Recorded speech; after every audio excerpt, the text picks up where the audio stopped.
Nyarlathotep, de H.P. Lovecraft, narrado por Josman Pinram. Nyarlathotep. El caos que se arrastra. Yo soy el último. Contaré al oyente desocupado. No recuerdo distintamente cuando empezó todo, pero fue hace meses. La tensión general era horrible. A una temporada de trastornos políticos y sociales se añadió una extraña y triste aprensión de un horrible peligro físico. Un peligro extendido y que abarcaría todo un peligro como solo puede ser imaginado en los más terribles fantasmas de la noche.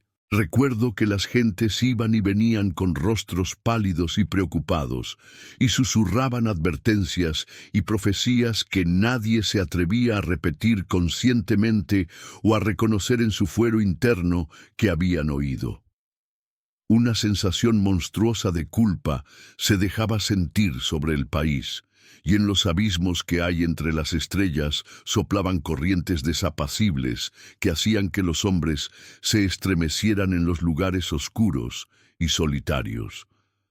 Había una alteración demoníaca en la secuencia de las estaciones. El calor se prolongó durante el otoño de modo temible, y a todas las personas les parecía que el mundo, y quizás el universo, había pasado del control de los dioses o fuerzas conocidas al de los otros dioses o fuerzas desconocidas. Y fue entonces cuando Nyarlathotep salió de Egipto. Nadie sabía quién era, pero era de la vieja sangre nativa y tenía el aspecto de un faraón. Los fellahin se arrodillaban cuando lo veían, y sin embargo no sabían por qué. Él decía que había surgido de la oscuridad de 27 siglos y que había oído mensajes de lugares que no estaban en este planeta. Nyarlathotep vino a los países civilizados, moreno, delgado y siniestro, siempre comprando extraños instrumentos de cristal y metal y combinándolos para formar instrumentos aún más extraños.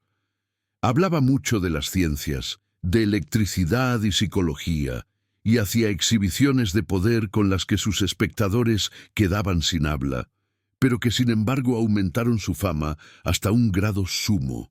Los hombres se aconsejaban unos a otros ir a ver a Nyarlathotep y se estremecían, y donde iba Nyarlathotep el descanso desaparecía, porque las horas de la madrugada eran desgarradas con los gritos de las pesadillas.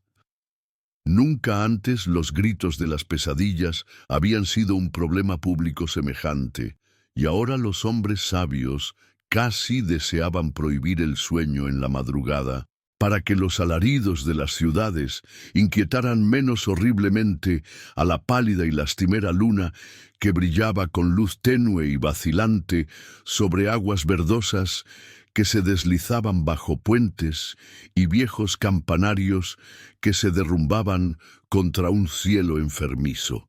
Yo recuerdo cuando Nyarlathotep vino a mi ciudad, la grande, la antigua, la terrible ciudad de los crímenes innumerables. Mi amigo ya me había hablado de él y de la irresistible fascinación y encanto de sus revelaciones, y yo deseaba ardientemente explorar sus más recónditos misterios.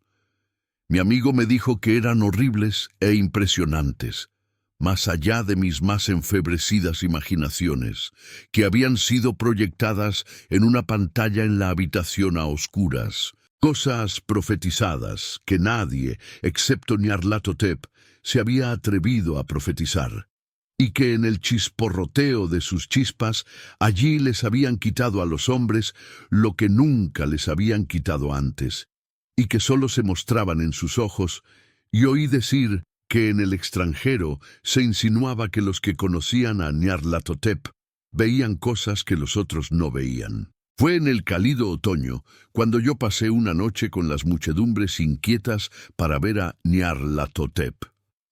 Toda una noche bochornosa, allá arriba de las interminables escaleras que llevaban a la sofocante habitación.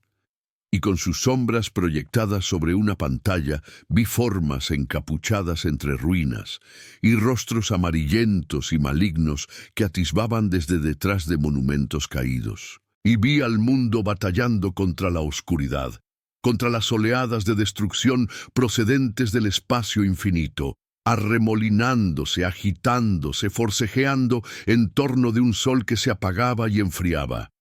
Luego las chispas saltaron de forma asombrosa alrededor de las cabezas de los espectadores y los cabellos se pusieron de punta, mientras que las sombras más grotescas que yo pueda mencionar salieron y se posaron sobre las cabezas. Y cuando yo, que era más frío y científico que el resto, musité una protesta hablando de impostura y de electricidad estática, Nyarlathotep nos echó a todos fuera, por aquellas escaleras vertiginosas, abajo hacia las húmedas, cálidas y solitarias calles de la medianoche. Yo grité muy fuerte, diciendo que no tenía miedo, que nunca podría tener miedo, y otros gritaron conmigo para aliviarse. Nos juramos los unos a los otros que la ciudad era exactamente la misma y que seguía viva, y cuando las luces eléctricas empezaron a ponerse mortecinas, maldijimos a la compañía una y otra vez y nos reímos de las caras tan raras que poníamos. Creo que sentí que algo descendía de la luna verdosa, porque cuando empezamos a depender de su luz, de modo involuntario, formamos encuadro y emprendimos una marcha como si supiéramos nuestros destinos, aunque no nos atreviésemos a pensar en ellos. En una ocasión miramos el pavimento y vimos que los adoquines estaban sueltos, desplazados por la hierba, con apenas algún riel de metal oxidado que mostrara por dónde habían corrido los tranvías. Y de nuevo vimos un tranvía solitario, sin ventanas, estropeado, casi volcado. Cuando miramos en torno al horizonte, no pudimos ver la tercera torre que había junto al río, y observamos que la silueta de la segunda torre estaba destrozada en su parte superior. Luego nos dividimos en estrechas columnas, cada una de las cuales pareció dirigirse en diferente dirección.